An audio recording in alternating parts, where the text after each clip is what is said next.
झाले। डिंबे धरण पवार साहेबांनी आणलं। आता लोक सांगतात डिंबे धरण आम्ही आणलं। 2 वर्षापूर्वी लोक सांगत होते डिंबे धरण पवार साहेबांनी आणलं।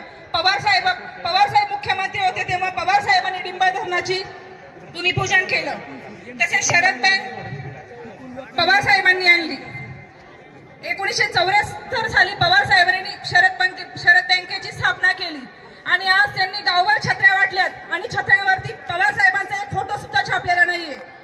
तर मला यांना एकच सांगायचंय, ज्या पवार साहेबांनी आपल्या तालुक्याला भरभरून दिलं, मंत्रीपद दिली, विधानसभेचं अध्यक्षपद दिलं, तरी आज त्या पवार साहेबांचं नाव तुम्ही घेत नाहीये।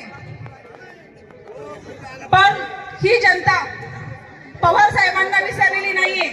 जरी आमदार असतील नामदार असतील ते पवार साहेबांना विसरले असतील। ते आज भाजपच्या शेतकरी विरोधी भाजपच्या मांडीला बसले